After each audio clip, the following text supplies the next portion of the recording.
수행을 하다가 소리를 듣는데 하나하나의 소리를 듣는 마음이 있다는 것을 이해하게 되었고, 그때, 이게 실제를 대상으로 수행하는 것이라는 것을 분명하게 알았다라고 하셨습니다. 그때 수행이 굉장히 활발해졌다라고 하셨고요.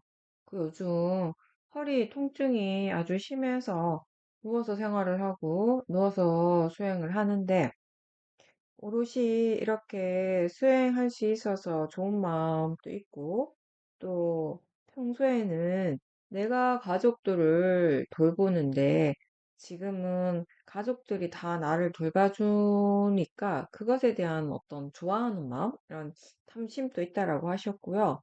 또 빨리 이 통증이 사라졌으면 하는 마음도 함께 있다라고 하셨습니다. 소리 지를 때 이게 다 마찬가지. 생각도 그렇고 보는 것도 그렇고 사실은 어떤 하나의 작용에 대해서 하나의 파라마타에 대해서 좀 더 이렇게 깊은 이해가 생기면요. 그 이해가 다른 작용들에 대해도 사실 다 적용이 가능하거든요. 지금 소리에 대해서 말씀을 하셨는데 소리 알아차림을 하죠. 소리 알아차림을 계속 해왔는데 지금까지의 그 알아차림은 대체 어떤 알아차림이었냐면 여러 가지 소리가 많이 들리잖아요. 그쵸? 지금 여기도 마찬가지예요. 제가 말을 하고 있지만 여러분들이 귀를 통해서 들어오는 소리는 제 목소리만 있는 것이 아니라 여러 가지 소리들이 많이 있을 거예요. 가만히 귀 기울여 보면은, 그죠? 외부에서 들어오는 소리도 있고, 본인 안에서 나오는 소리도 있을 것이고. 근데 이제 보통의 우리의 알아차림은 그동안은 이제 어떻게 했었냐면, 이런 여러 가지 모든 소리들을 뭉뚱그려서 듣는 하나의 마음. 약간 이런 느낌이었던 거죠. 이렇게 대체로 들었는데, 지금 보살님께서 하나하나의 그 소리를 듣는 마음이 있다라고 하신 거는 뭐냐면, 결국 뭐냐면, 그게 맞아요. 그게 더 미세한 마음을 보신 거예요. 그리고 아주 이제 마음의 힘, 이 오력의 힘이 좋아졌을 때, 특히 사마디의 힘이 많이 좋아졌을 때, 마음이 아주 고요한 상태일 때, 굉장히 미세한 대상들을 볼 수 있거든요. 그때 사띠와 지혜와 사마디 힘이 다 좋은 상태예요. 그랬을 때 대상 자체도 아주 미세해지는 것이거든요. 근데 이 각각의 이렇게 하나하나의 소리가 있고, 그 하나하나의 소리를 다 이렇게 한꺼번에 듣는 어떤 하나의 마음이 있는 것이 아니라 하나하나의 소리가 하나하나의 대상이 되고 그 하나하나를 아는 각각의 마음들이 사실은 다 있거든요. 네, 그걸 이번에 보신 거죠. 우리가 항상 그 얘기하죠. 각각의 마음이 각자의 자신의 일을 하고 있다. 일을 잘한다. 그렇기 때문에 우리는 보고 듣고 느끼고 생각하고 이런 작용들이 우리에게 계속 일어나고 있고 우리가 삶을 살아간다. 세상을 인식을 하고 이 세상을 체험할 수 있다라고 얘기를 해요. 그래서 우리가 마음이 대상을 알기 때문에 보고 듣고 느끼고 한다 이럴 때는 뭔가 이렇게 사실 이 자체도 뭔가 이렇게 뭉뚱그려서 아는 그런 느낌이거든요. 하나의 마음이 여러 가지 대상들을 보고 하나의 마음이 여러 느낌을 느끼고 근데 사실 그게 아니라는 것이에요. 각각의 느낌을 아는 각각의 마음이 있고 각각의 생각을 아는 각각의 마음이 있고 각각의 보이는 대상을 아는 각각의 마음이 다 다른 것이에요. 근데 이 각각의 마음들을 전체적으로 바라보고 있는 또 다른 마음이 있는 거죠. 뒤에서 보고 있는. 그렇게 이러한 경험들을 우리가 하게 됐을 때, 정말 이게 내가 하는 일이 아니고, 내가 듣는 것이 아니었구나. 내가 보는 것이 아니고, 이 모든 것이 다 마음이 하는 일이었구나. 각각의 마음이 각각의 일을 하고 있었고, 대상과 마음이 이렇게 항상 함께 일어나고 있구나라고 하는 여러 가지 이해들이 다 복합적으로 여기 안에 포함이 돼 있는 것이죠.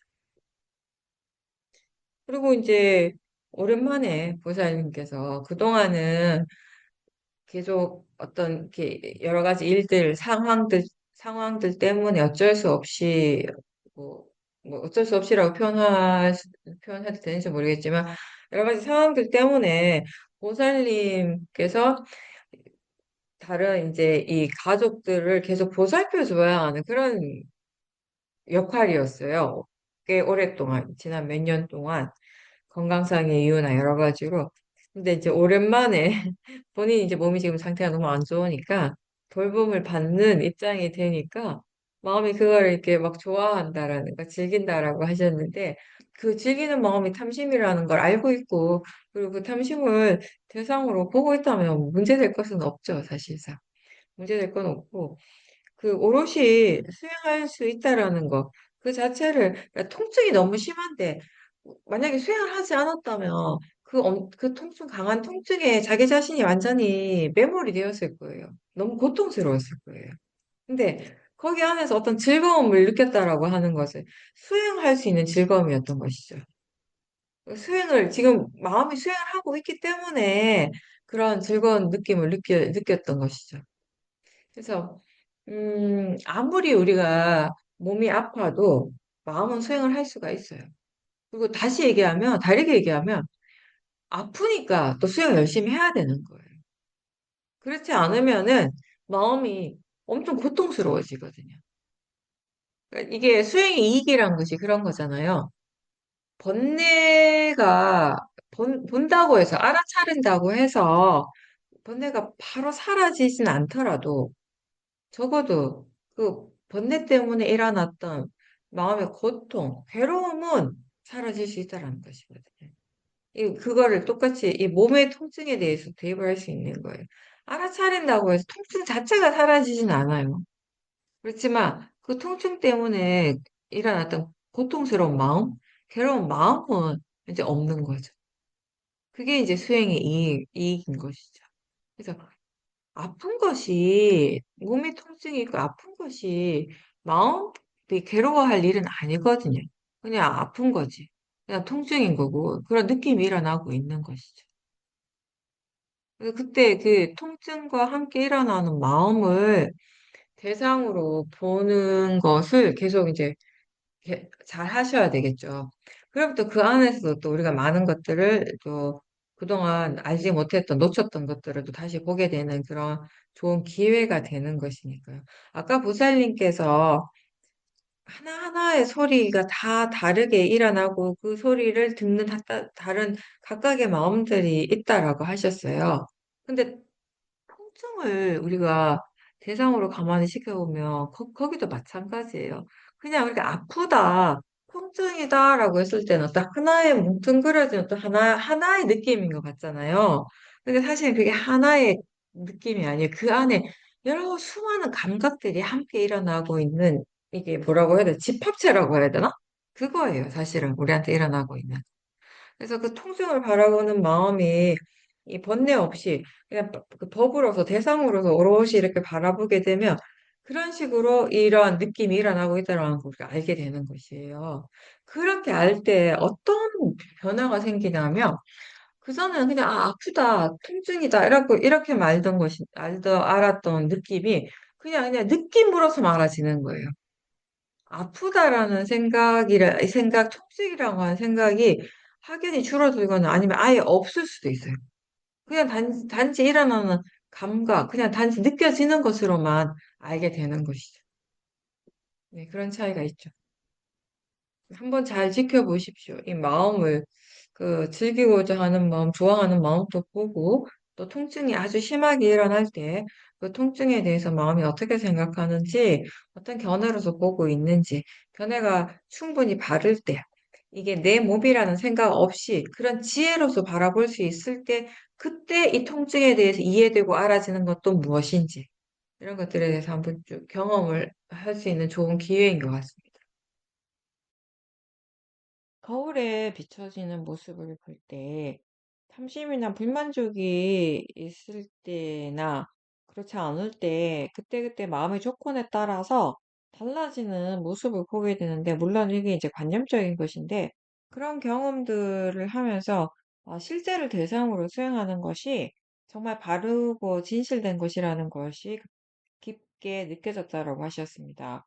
또 다른 예로 음식을 먹을 때, 이게 맛있네라고 하면 거기에 이미 탐심이 있고, 먹으면서 그 탐심이 점점 더 이제 확산이 된다라고 하셨는데요. 마음이 이제 번뇌에 계속 속는다라고 하셨고요.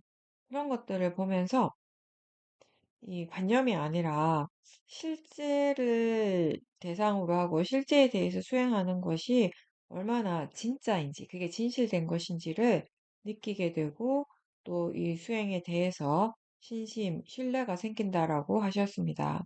어느 날 제 가족들과 함께 밖에서 식사를 했는데 그때 수행해야지라고 따로 생각하지 않았지만 마음이 수행을 하고 사티가 이어지고 있다라는 걸 느꼈고 식사 후에 백화점에 들렸는데 그때 사람이 정말 많았었는데 근데 그런 것에 휘둘리지 않고 오롯이 자기 자신을 지켜봤다라고 하셨습니다. 이 많은 사람들과 상관없이 본인은 수행을 하고 있었다라고 하셨습니다. 파라마타를 보지 못하면, 그죠? 그렇다면 결국 모든 게 다 관념에 빠지게 되는 것이잖아요. 그죠? 일어나는 모든 것들을 이제 관념적으로 해석을 하게 되고, 그러면 대부분 경우 또 결국 이 번뇌가 일어나는 경우가 많단 말이에요. 그러니까 우리가 수행하지 않았을 때는 뭘 먹을 때도, 느낄 때도, 볼 때도, 소리 들을 때도 대체로 번뇌가 바탕이 돼 있는 경우가 굉장히 많았던 것 같아요. 특히나 뭘 음식을 먹을 때도 그렇고. 근데 음식 먹을 때만 그런 게 아니라 가만히 이렇게 돌아보면 반주해보면 보는 것도 그랬고, 그죠? 소리 듣는 것도 내가 좋아하는 음악 이런 것들을 골라서 들으려고 하고, 또 내가 좋아하는 것을 골라서 보려고 하고, 좋아하는 느낌을 느끼려고, 이런 부분들 항상 뭔가 우리의 마음이 좀, 음, 조급했다라고 할까? 뭔가를 항상 쫓기는 듯한 느낌이 있었어요. 그때는. 뭔가 안정감 이런 거보다는 고요하고 안정적인 것보다는 특별하게 내가 막 바쁠 이유가 없는데 마음이 항상 쫓기듯이 약간 조급하고 그런 느낌이 들었던 이유 중에 하나가 제가 생각할 땐 그거 같아요. 항상 뭔가 내가 좋아하고 내가 원하는 것을 자꾸 쫓아가고 있었어요, 마음이. 그거를 자꾸 잡으려고 하고, 얻으려고 하고, 구하려고 하고, 기본적으로 그런 마음이 깔려 있었기 때문에 거기서 오는 조급함이라든지 그런 것들, 그런 느낌들이 항상 있었던 것 같아요. 근데 이제 그렇게 법으로서 바르게 보지 못하게 되면은 뭘 먹더라도 결국 탐심의 마음으로 먹게 되는데 이게 탐심의 마음으로 먹으면은 이 좋아하는 것은 탐심이라고 하는 것이 이게 항상 좋은 것을 더 막 확대시키잖아요. 더 좋다라고 생각하게 만들어요. 근데 또 중요한 거는 그렇게 말하는 탐심을 우리는 또 믿어요. 아, 이게 정말 좋은 거구나. 아, 정말 좋은 거구나. 아, 너무 좋아, 너무 좋아. 이렇게 되는 거예요. 처음에, 아, 좋네, 좋네 하다가, 너무 좋아, 너무 좋아. 나중에 꼭 이거여야 돼. 그 집착까지 가게 되는 것이고. 근데 이제, 이렇게 번뇌가 하는 말에 속고, 그래서 마음이 그냥 믿고 싶은 대로 믿어버리고, 우리 삶 자체가 그렇게 흘러갔던 거죠. 그때는 온통. 그래서 번뇌가 좋아하는 것을 내가 좋아하는 것이라고 착각했어요. 그죠? 가만히 생각해 보면 탐심의 마음이 좋아하는 것은 나는 내가 좋은 것이라고 착각을 했고 또 화의 마음이 잘못됐다라고 생각하는 것을 나는 그게 정말 잘못된 것이라고 100% 믿었어요. 그래서 화가 났어요. 그렇게 이제 오랫동안 이제 살아왔죠. 그러다가 이제 아 정말 이 파라마타를 대상으로 보고 법이 무엇인가에 대해서 일단 알게 되고 이 파라마타를 보고 파라마타에 대한 이해가 생겼을 때 마음이 그냥 예전처럼 마음이 하는 말을 무조건 믿지 않는 것이죠. 지금 어떤 마음이 말을 하는가를 우선 살펴보게 되는 것이죠. 이게 정말 마음이 무엇을 보고 있는가, 관념을 보는가, 실제를 보는가. 지금 이렇게 말을 하는 이 마음이 번뇌인가, 지혜인가, 지금 알아차림이 있는가. 이런 것들을 항상 조사하게 되고, 돌아보게 되고, 그렇게 해서 사티, 사마디, 지혜가 있는 방향으로 나아가려고 노력을 하게 되는 것이고. 그렇게 하면서 이제 마음의 질이 점점 점점 좋아지게 됐어요. 궁극적으로 이제 그걸 통해서 지혜가 엄청 많이 좋아지게 된 거예요. 수행할 줄 아는 지혜도 좋아졌고, 그리고 법을 이해하는, 파라마트를 이해하는 그런 지혜들도 많이 생겼습니다. 그래서 이번에 백화점을 갔을 때 연말에는 뭐 이렇게 백화점 되게 복잡하잖아요. 사람들 굉장히 많고. 예전에는 그런 곳에 가면 분위기에 휩쓸려가지고 사티를 자주 놓쳤을 거예요. 일단 보이는 것들에 막 현혹이 돼가지고 보살님 처음에 말씀하신 대로 그냥 관념 속에 훅 빠져버리는 거예요. 로바 탐심이 따라가는 거예요. 제가 기억에 옛날 몇 년 전에 오래돼서 한 10년 전이니까 처음 제가 보살님하고 인터뷰했을 때 보살님이 그런 얘기 하셨던 것 같아요. 옷에 대한 욕심이 좀 네, 있다고. 그래서 어디 네, 가거나 그런 본인 마음에 드는 옷을 꼭 사야 되고 이런 얘기 하신 적 있죠? 제 기억이 네, 나는데. 예. 있어요. 옛날 같으면은 아, 나 수영해야지라고 간단 말이에요. 백화점 가면 들어가는 순간에 막 내가 좋아하는 그런 브랜드에 내가 좋아하는 스타일 옷을 보면 훅 빠지는 거예요. 온통이 탐심으로서 보게 되고 막 사고 싶어 하는 마음에 넘어가고 이제 수행이 뭐가 없는 거죠. 이렇게 한번 무너지기 시작하면 이제 다른 거 소리 들리는 것이든 뭐 먹는 거든 뭐 온통 이제 이게 막 탐심으로 하게 되는 것이 번뇌로서 하게 되고 이제 백화점 나오면 정신이 하나도 없어요. 너무 피곤한 거예요. 그 집에 오면 너무너무 후회가 되는 거예요. 아, 내가 왜 그랬을까라고. 근데 이제 그때 마음의 조건이 그랬던 것이죠. 그래서 그때 지혜가 그만큼이었던 것이에요. 내가 아무리 애를 써도 그땐 힘들었어요. 그동안 계속 수영하고자 노력하고 지혜를 계속 개발해 왔고 이제 그런 것들이 하나하나 이렇게 축적이 되면서 결과적으로 그런 이제 좋은 경험을 할 수 있었던 거죠. 백화점을 가서 그렇게 많은 사람들 속에서 막 이 여러 가지들이 보이고 들리고 난장판에서 어떻게 보면 엄청 시끄럽고 그죠? 그 대혼란 속에서 자기 자신을 보는 거 놓치지 않았던 거죠. 그게 부처님께서 말씀하셨던 홀로 있는 것이죠. 아무리 많은 사람들과 함께 있어도 아무리 시끄럽고 혼란스러운 곳에 있어도 수행자는 홀로 있을 수 있는 사람이에요. 그런 사람이 진정한 수행자예요.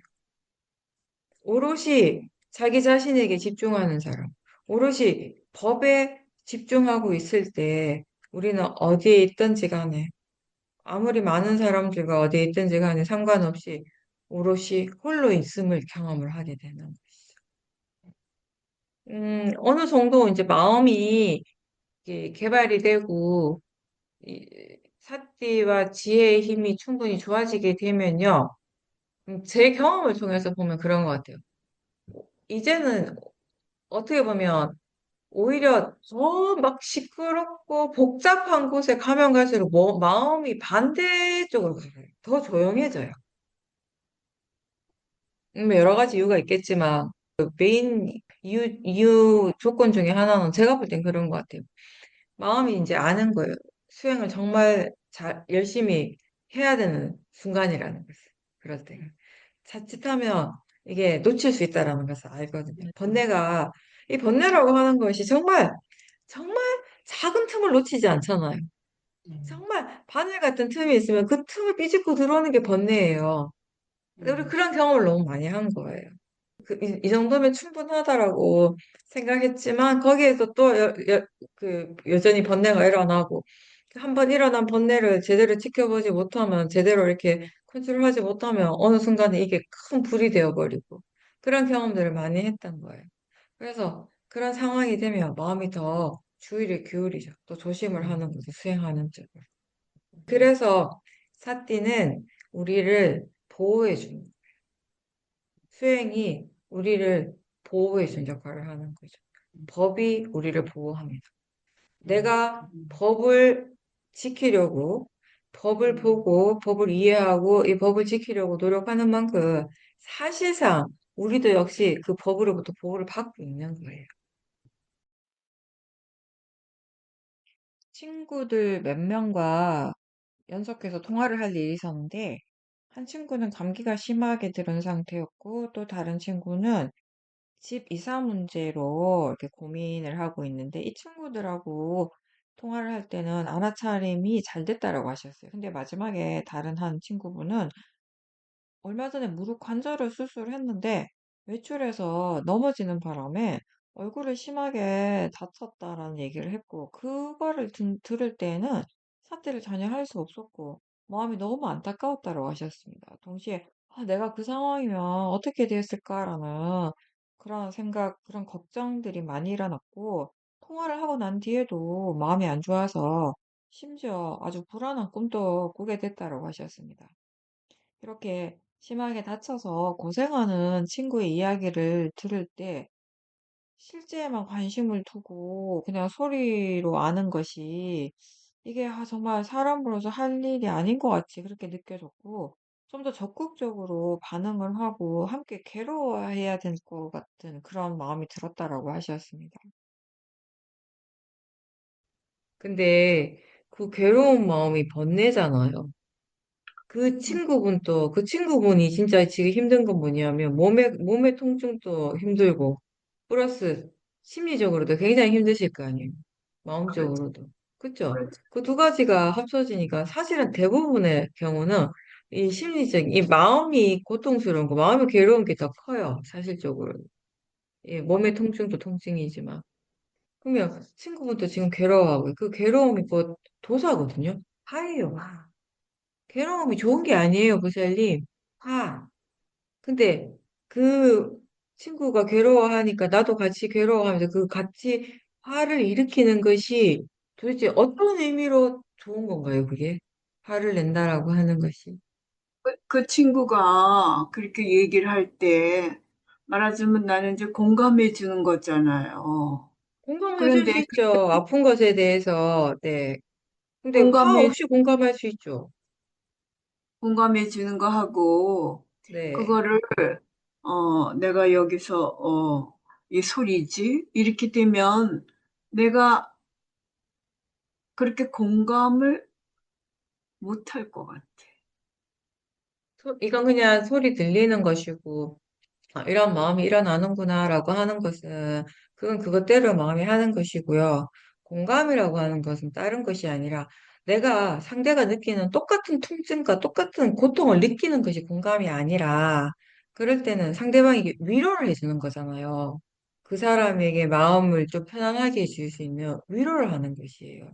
그게 내가 해줄 수 있는 최선인 거예요. 거기에는 같이 통증을 앓고 같이 아파하고 같이 괴로워하는 것이 아니라 같이 도사를 일으키는 것이 아니라, 근데 내가 할 수 있는, 그 사람한테 할 수 있는 최선은 위로를 해주는 것인데, 그 위로하는 마음에, 보살님이 도사 없이 좀 더 차분하게, 좀 현명하게, 지혜로서 위로를 해주는 것이 보살님한테도 좋고, 상대방한테도 더 좋은 것이죠.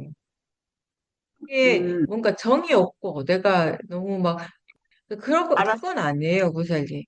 제가 예전에 본문할 때 몇 번 얘기했는데, 애착하고 집착하는 것을 사랑하고, 이게 헷갈리시지 말라고요. 집착하지 않고 사랑할 수 있어요. 그러니까 우리가 생각하는 그 끈끈한, 뭔가 끈적끈적한, 뭐든지, 그래, 네가 맞아. 그래, 다, 그래, 네가 하는 말이 다 옳고, 무조건 그런 식의 공감만이 그 사람을 위하는 것이 아니고요. 예전에 그런 게 있어요. 세우민에서 어떤 애기 엄마가 수영을 하러 왔어요. 수영하러 올 때는, 집에서 올 때는, 아, 내가 가서 열심히 수영을 해야지 하고 좋은 마음으로 왔어요. 좋은 마음으로 왔는데 막상 와서 보니까, 미얀마 사람인데, 막상 와서 보니까 며칠 잠깐 있는 거지만, 아기가 아직 어린데, 자기가 아기를 놔두고 왔잖아요? 그 아기 생각이 나면서, 아유, 내가 아기한테 너무 잘못된 거 아닌가. 내가 엄마로서 이러면 안 되는데, 그런 생각이 들기 시작해요. 죄책감이 들기 시작한 거예요. 네, 그 말씀을 사야독께 이제 드렸을 때 사야독께서 그러시는 거예요. 와서 이렇게 수행을 한다라고 하는 것은 우리가 마음을 보고 특히 이제 우리가 번뇌를 많이 보게 되겠죠. 그죠? 자식에 대한 집착이라든지 애착 이런 마음들 그죠? 그런 마음들도 보게 여러 가지 마음들을 이제 보고 그런 이제 번뇌들도 본단 말이에요. 집중 수행을 하러 와서 그렇게 했을 때 그 엄마의 마음이 훨씬 더 이렇게 편안해지잖아요. 번뇌 없이 편안해졌을 때 그때 그 아이를 향한 사랑이 훨씬 더 진정한 사랑이라고, 그 아이를 위하는 마음이라고, 그 말씀을 하신 적이 있어요. 우리 그런 거 많이 경험을 하죠. 내가 내 자식할 때 일어나는 마음은 내가 못 보지만, 다른 사람이 자신의 자식한테 이렇게 하는 행동이나 말을 보면, 아이고, 저 사람 너무 욕심이 과하다. 자식에 대한 집착이 너무 강해서 저렇게 하는구나. 그러니까 자기도 힘들고, 애도 힘들구나라고 그렇게 느낄 때가 우리가 종종 있잖아요. 그죠? 근데 본인 당사자는 그걸 잘 몰라요. 본인은 그렇게 하는 것이 그 자기 아이를 위하는 것이라고 믿거든요. 그렇게 행동을 하는 것이거든요. 근데 좀 더 물러나서 객관적인 관점에서 봤을 땐 그건 절대로 그 아이를 위하는 것이 아니라는 거예요. 엄마의 집착인 것이지. 엄마 욕심 때문에 그렇게 하는 것이지. 그 욕심이 아이도 힘들게 하고 엄마 자신도 힘들게 하는 거예요. 그렇게 강한 욕심을 일으키면 어쩔 수 없이 또 강한 화가 일어날 수밖에 없거든요. 불만족스러운 거, 화가 일어날 수밖에 없거든요. 그 화의 마음과 그 탐심의 마음에 그 고통을 오롯이 받는 것을 그 자식보다 사실 자기 자신에게 더 타격이 오는 거예요. 본인에게. 그 두 사람 다 본인은 아이를 위해서 하는 것이라고 하지만 결과적으로는 사실은 나도 힘들고 아이도 힘들게 하는 거예요. 근데 그걸 왜 모르는가 하면 그게 모하예요, 모하. 이렇게 하는 근데 것이 애한테 정말 좋다라고 생각하는 그 생각 자체가 이미 모호하라고요. 도살님 그러면 한번 생각해 보세요. 그 상대가 도살님하고 친한 친구분이 아니고 그냥 내가 그냥 조금 아는 사이. 그죠? 나하고 전혀 친한 사람은 그냥 조금 아는 사이예요. 그냥 조금 아는 사이인데 그 사람이 그렇게 다쳐가지고 그런 얘기 했을 때 도살님 마음이 정말 안 됐다라는 생각은 들지만 지금 보살님이 친구분한테 했던 것처럼 내가 막 여기 감정을 이입해가지고 공감을 해줘야 되는데 그래야지 내가 진짜 진정한 친구인데 그래 내가 좀 이렇게 좋은 사람인 것 같은데 이런 마음은 아마 그렇게 많이 안 들었을 것 같아요. 그런 마음은 안 가까운 들죠. 친구니까 얘는 그런 마음이 들었어요. 가까운 사람들에게 이미 내 마음에서 일어나고 있는 집착이라는 것이 그 자체가 이미. 그게 그게 정말 집착. 좋은 마음이고, 예, 좋은 마음이고, 그게 정말 지혜이고, 그게 선법이었다면, 그, 다른 사람, 내가 별로 친하지 않은 사람이거나, 내가 친한 사람이거나, 사실 똑같이 마음이 반응을 할 거예요. 근데 번뇌는 다르게 반응을 해요. 내가 가까운 사람에게 더 우리가 집착이 강하기 때문에 거기에 더 많은 뭐랄까 이 조사도 일어나게 되는 것이거든요. 그러니까 상대가 괴로운 상황에 있다고 해서 나도 함께 괴로워하는 것이 그 사람을 위하는 것이 아니에요. 그게 진정한 메타가 아니라고요. 호피카도 한번 보세요. 제가 예전에 옛날에 오래전인데 어떤 경험을 했냐면 길을 가는데 어떤 할아버지가 서울 시내에 되게 복잡한 도로였어요. 큰 가에 이렇게 어떤 할아버지가 너무너무 힘들어 보였어요. 연세도 많고 허리가 이렇게 구부정하고 진짜 상황이 안 좋아 보이는 할아버지였는데 그 할아버지가 몸도 너무너무 약해 보이셨는데 큰 빈 종이들 박스 막 모아놓은 그거 수레를 끌고 가시는 거예요. 얼마나 힘들겠어요. 근데 그 분의 그 얼굴에서 그 그냥 그분의 외모적인 여기에서 나오는 에너지가 너무 고통이죠. 고통 그 자체였어요, 진짜. 그냥 별 생각 없이 내가 지나가다가 그 할아버지를 봤는데, 보는 순간에 내 마음이 너무 힘든 거예요. 너무 고통스러운 거예요. 처음에는 연민심이었어요, 연민. 연민이 일어났는데, 그게 내 마음이, 그 다음에 마음은 연민이라고 하는 맺다, 연민, 자비희사의 마음은 좋은 마음이잖아요. 사무량심은 좋은 마음이잖아요. 처음에 시작은 아마 찰나의 마음은 좋은 마음이었을 거예요. 연민심이었는데, 결국 내 마음을 지배한 것은 뭐였냐면 고통이었어요, 그때. 그러니까 그 할아버지를 보는 그 자체가 고통이었거든요. 저는 그게 저한테는 한동안 굉장히 그 의문점이었어요. 아니, 처음에 좋은 마음이었는데, 연민심이었는데, 왜 그게 고통으로 끝이 났을까? 왜 나는 많이 그렇게 그 할아버지 보니까 너무 그렇게 힘들었을까? 고통이었을까?라고 이렇게 생각을 했었는데, 이게 결국에는 뭐냐면은 나는 그 사람에 너무 집중을 했던 거예요. 내 마음이 그 할아버지한테 가버렸던 거예요.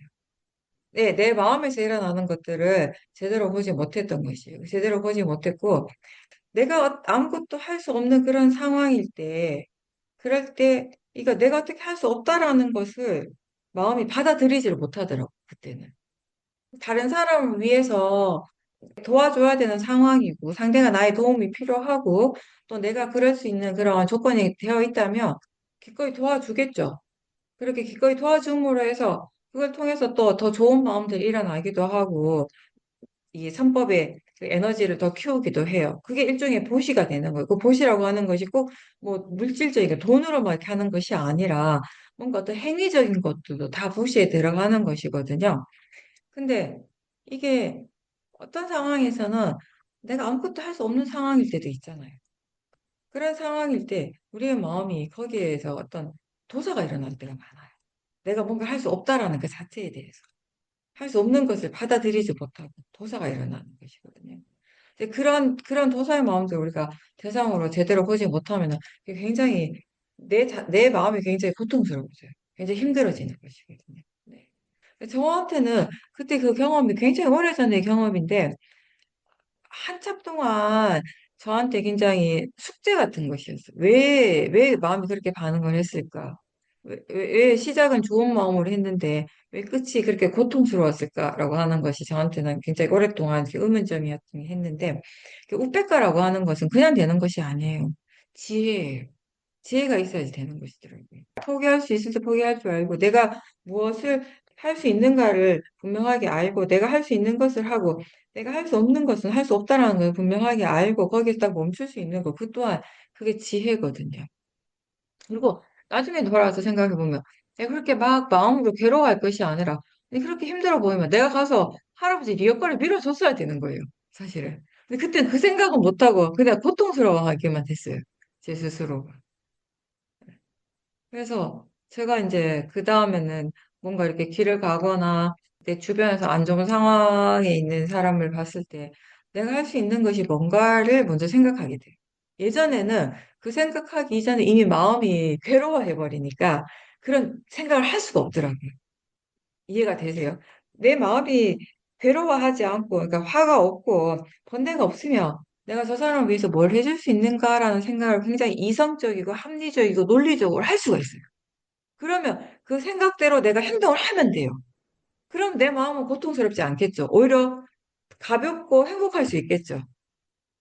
근데 바로 이 도사에 물들어 버리니까, 도사가 확 들어와 버리니까 그런 생각 자체를 할 수가 없었던 거예요, 제 스스로.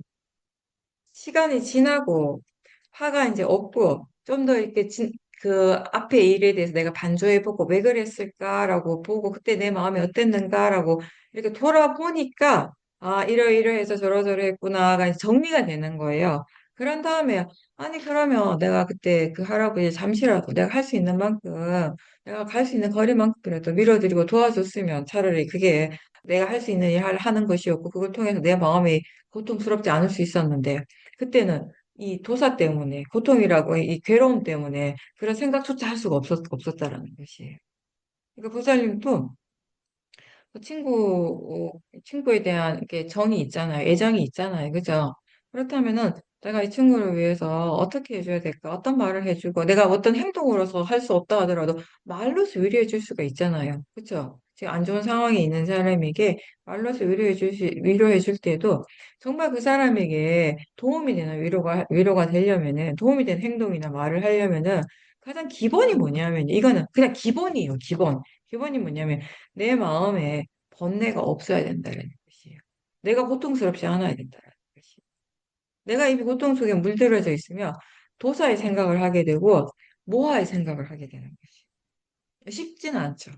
쉽지는 않지만 이런 경험을 한번 했기 때문에 이런 경험을 바탕으로 해서 보살님께서 다음에 비슷한 상황이 왔을 때 나는 어떻게 행동을 하고 어떤 마음으로 어떤 말을 하고 어떻게 행동해야 될까라고 하는 것을 정리를 해볼 수가 있어요. 그런 거 정리를 한다라고 하는 거 굉장히 중요하더라고요. 이게 나한테 굉장히 큰 이제 경험일수록 그게 지나가고 난 다음에 후폭풍이 있잖아요. 그죠? 여운이 강하잖아요. 그럴 때 그냥 그 여운 속에서도 계속 괴로워할 것이 아니라 정리를 하는 게 본인, 반조를 해보고. 그렇게 하면서 다음에 비슷한 상황이 왔을 때 어떻게 하는 것이 나한테도 좋고 상대방에게도 이익이 되는 것인가에 대해서 충분히 우리가 숙고할 수 있는 기회가 되는 거죠. 그럼 다음에 그런 기회가 왔을 때 내가 그렇게 행동을 할 수도 있고 안 할 수도 있어요. 또 막상 어떻게 될지는 몰라요. 그때는 또 그때의 마음이 할 거니까. 어쨌든 이렇게 정리를 해서 또 그때 그런 상황이 됐을 때 내가 좀 더 바르게 생각을 하고 현명하게 생각을 하고 그 현명한 행동을 할 수 있다면은 그, 그 혹시, 마음과 네, 그 혹시, 마음과 그 행동의 결과가 나에게 어떤 영향을 주고 상대방에 어떤 영향을 주는가를 내가 볼 수 있잖아요. 알 수 있잖아요. 그걸 통해서 또 우리가 또 배워가는 것이죠. 예, 그럼 오늘 여기까지 하고 마치겠습니다. 수고하셨습니다.